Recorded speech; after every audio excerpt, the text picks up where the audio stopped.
In today's case, we dive into the emotional and complex story of Austin Zachary Mark Gibson, a man once granted mercy through deferred adjudication for aggravated assault with a deadly weapon. Now standing before the same judge once again, but this time, the stakes couldn't be higher. He's facing multiple violations, a past marred by addiction, mental health struggles, and broken promises, all coming to a head inside this tense courtroom. Will the judge show compassion for his efforts to recover, or decide enough is enough? Stay tuned, because this one's filled with emotional apologies, legal twists, and a final sentence that shocks everyone. All right, I need a file stamp for an MTR, please.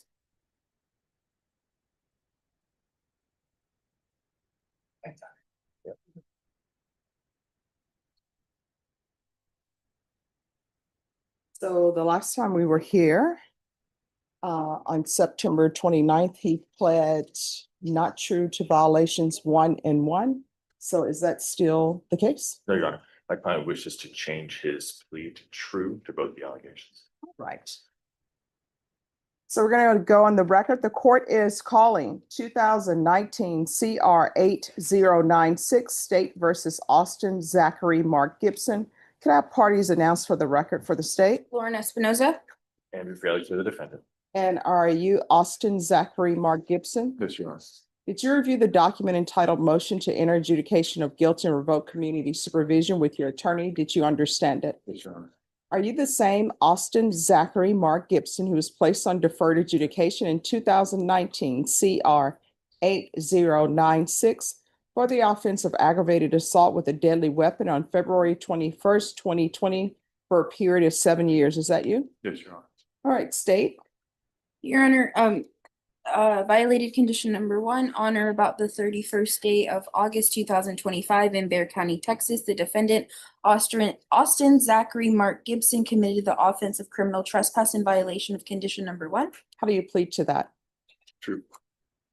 Violated condition number 1, on or about the 31st day of August 2025 in Bexar County, Texas, the defendant, Austin Zachary Mark Gibson, committed the offense of criminal mischief greater than or equal to 750 less than 2,500 in violation of condition number 1. How do you plead to that? True, Your Honor. Did you understand by pleading true to violations 1 and 1, the court could find it true, grant the motion, find you guilty, sentence you up to 20 years in the prison and up to $10,000 fine? Yes, Your Honor. Knowing that, do you still wish to plead true to violation of conditions 1 and 1? Yes. This moment seals his fate. By pleading true to both violations, Austin is essentially admitting guilt, giving the judge full authority to revoke his deferred adjudication and sentence him up to 20 years in prison. It's a massive gamble, especially for someone who's already been through drug court, rehabilitation, and previous violations. In most cases, defendants plead not true to buy time or negotiate leniency. But Austin's direct plea shows either deep remorse or complete resignation.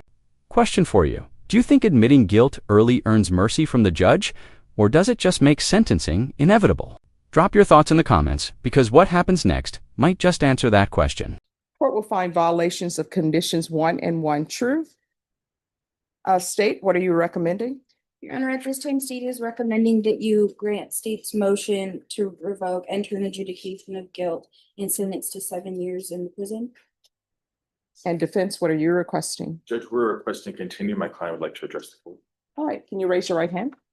Do you solemnly swear affirm the testimony you give will be the truth and nothing but the truth, so help you God? I do. All right, you can lower your hand, state your name for the record. Austin Zachary Mark Gibson. All right, so what do you wish to say to the court? I just want to tell you that I do accept a full range of, full responsibility for it all, and I do apologize to you in the court, and the persons of that business.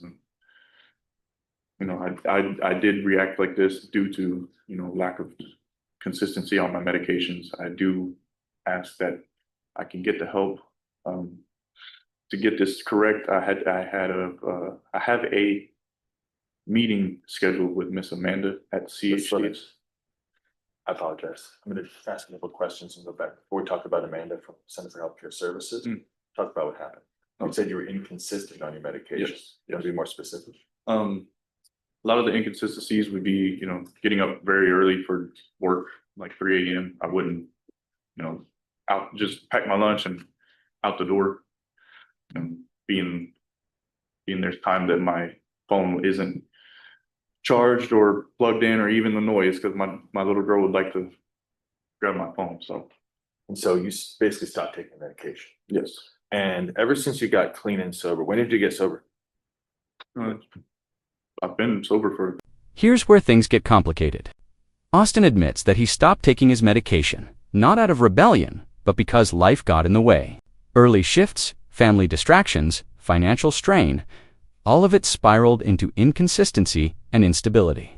But here's the harsh truth. In the eyes of the law, forgetting meds isn't an excuse for criminal behavior. Still, his honesty about mental health and sobriety stands out, especially considering he's tested clean for almost a year. The courtroom is now split. Is he a man genuinely trying to rebuild his life, or someone repeating the same mistakes under new excuses? This is one of those gray areas in justice, where compassion and accountability collide. Wow. Ever since you got out of Lifetime, pretty much? Yes. With one minor exception, but you've tested negative on your UAs since October of 2024. So basically for the last year, you've been all negative on all your UAs. Yes. And you successfully completed lifetime recovery inpatient.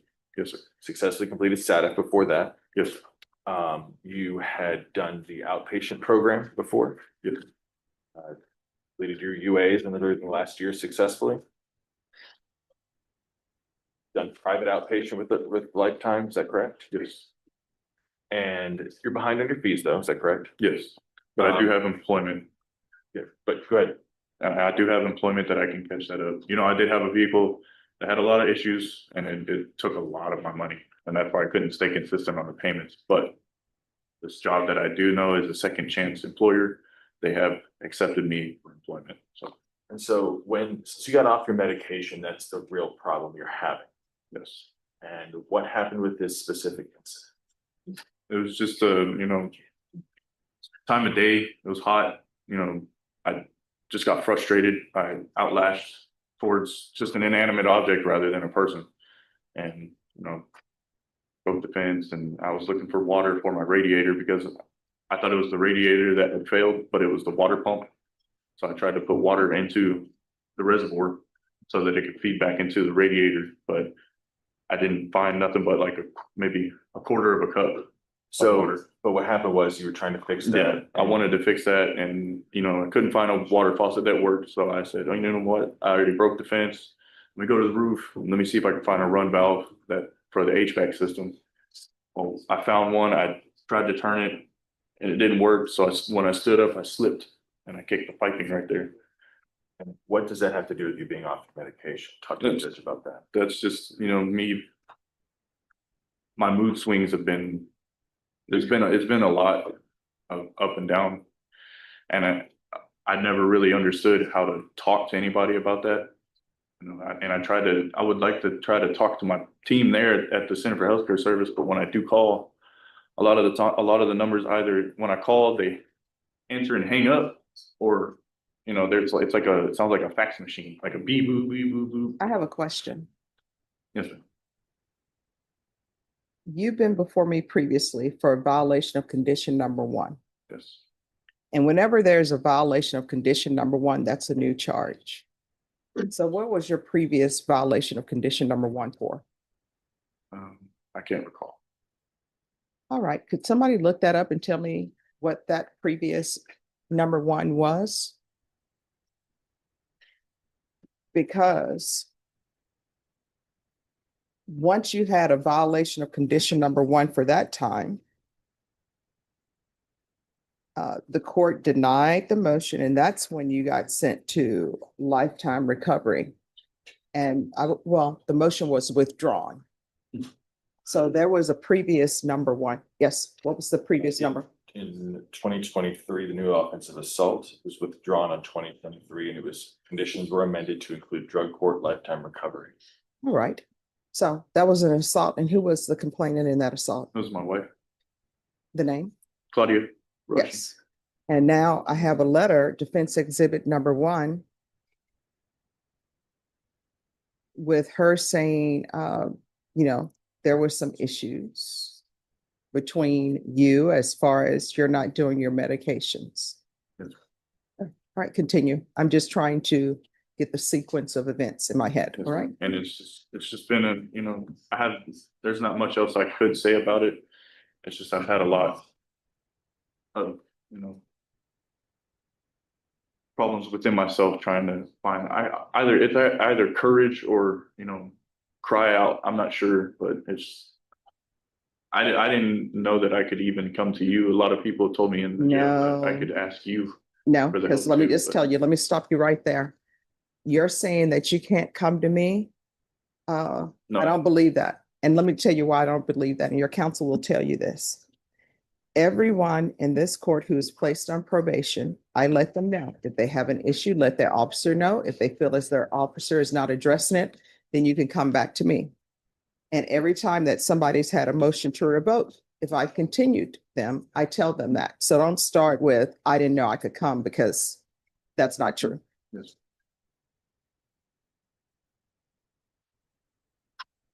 Yes. And my plan is to get with Miss Andrea at Center for Healthcare Service, and explain to her my, issues that I've had personally, and see who she could get in touch with, like with the care team over there that I can follow through with. Austin, if I could interrupt you, you met with somebody 2 weeks ago Yes. from Center for Healthcare Services since you've been in custody, is that correct? Yes. And when you met with her, she talked to you about if you're released, if the judge is kind enough to continue you can go to Center for Healthcare Services. Yes. And they will plan a treatment and care team around you. Yes. That's what you told me. Yes, they will. So it's not so much of, you're gonna talk to her when you get out, but you've actually met with her and. Yes, and she's told me and 4 other gentlemen that they would do that. And so what you're asking the court to do. And I'm asking the court if you could kindly. And there it is. Judge Boyd's tone shifts sharply. When Austin claims he didn't know he could reach out for help, the judge shuts it down instantly. This exchange reveals something powerful. Judges often take these probation programs personally. They invest time, resources, and trust. And when defendants act like victims of the system, it hits a nerve. Boyd's response is a reminder that courts expect initiative. If you're struggling, you ask for help. No excuses, no silence. It's a turning point in the hearing. You can almost feel the judge's patience wearing thin. What do you think, is the judge being too harsh, or just enforcing accountability? Reinstate, if not, I accept full range of the punishment of my problems here. All right, State, any questions? Briefly, Your Honor. Mr. Gibson, Yes. at any point during this inconsistency you refer to, did you inform your probation officer? Say again? At any point during this time of inconsistency, did you inform your probation officer of that inconsistency? It's been she's a very hard woman to get a hold of, to start with. So, I mean, I would like to talk to her. Like I would want to tell her things like that, but she would always say like, no, that's not for me to deal with. But my question is, did you make attempts? Yes. Okay. And then prior to August 31st, 2025, did you have contact with Center for Healthcare Services regarding this inconsistency? Or did you make attempts to? Yes. Yes. You mentioned that you were attempting to get water, correct? Yes. On or about August 31st, 2025, was the Wallace Bank open? No. Were there I other don't think- businesses around? There was a Jason's Deli, I believe, but I had asked somebody like from the parking lot, like, hey, can you help me with some water? They looked at me like I was crazy, so I was like, I'm not even gonna attempt to. Would you agree with me, when you jumped the fence for the Wallace Bank, you had 2 jugs of water with you? No, I had an empty bottle. So at no point you didn't pour water on yourself throughout the I time? poured water on myself, yes, but that was very hot water. So you would agree you came to Yeah, the Wallace Bank with yes, water? with water, yes. But I needed more water. Mr. Gibson, would you agree with me the best way for someone to learn a lesson about consequences for them to take full responsibility for their actions? Yes. No further questions. Nothing further. All right. So probation, on this case, can you tell me, was there any restitution that was due Vincent Arias and Victor Toro?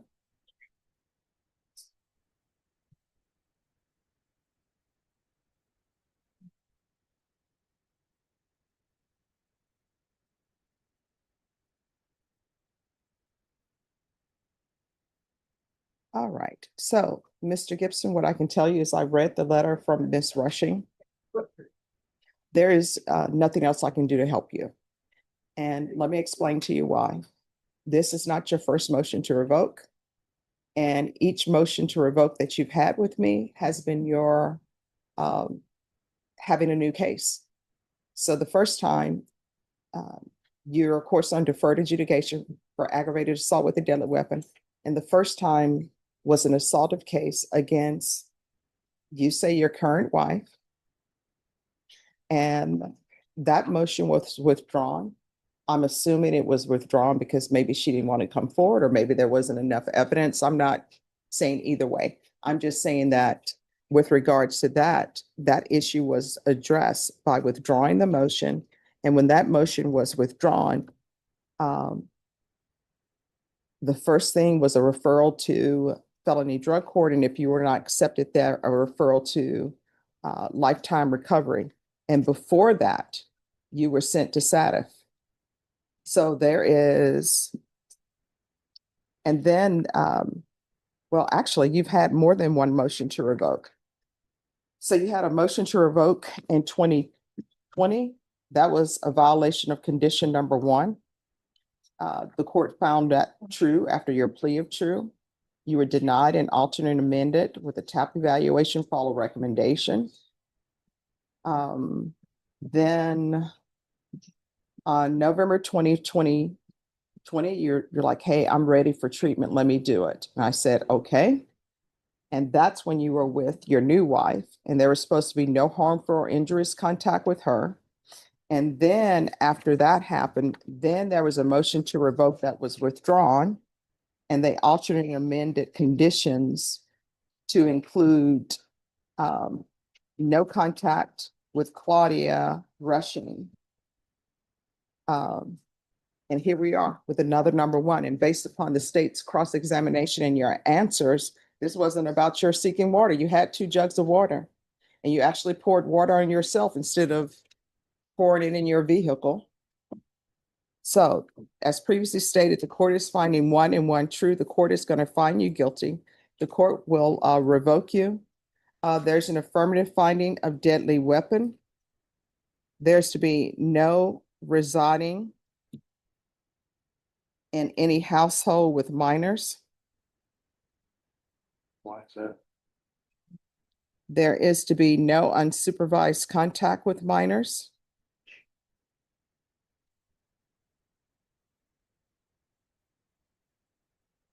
And the court is going to have the previous conditions that were previously given. There's to be no contact with Claudia Rushing.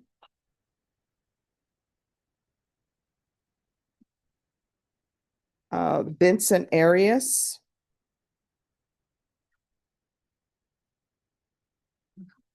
And Victor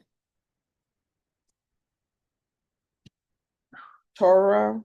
I think it's Tovar, Tovar. You're wrong. And the court is going to sentence you to 10 years in the prison. The court will give you credit for any time served. Credit for any time served for successful completion. And there it is. The final hammer drops. The court finds both violations true and sentences Austin Zachary Mark Gibson to 10 years in prison, despite past chances, completed rehab programs, and repeated warnings. His cycle of relapse and poor judgment finally caught up with him. Judge Boyd cites prior assaults, mental health lapses, and ongoing risks, especially involving minors and his wife, Claudia. It's a harsh but predictable outcome for someone who's been before this same court multiple times. This case perfectly highlights the tension between redemption and responsibility. Even genuine remorse can't erase a history of repeated violations. If you found this case as shocking as we did, make sure to hit that like button, share your thoughts below. And don't forget to subscribe for more real-life courtroom breakdowns every week.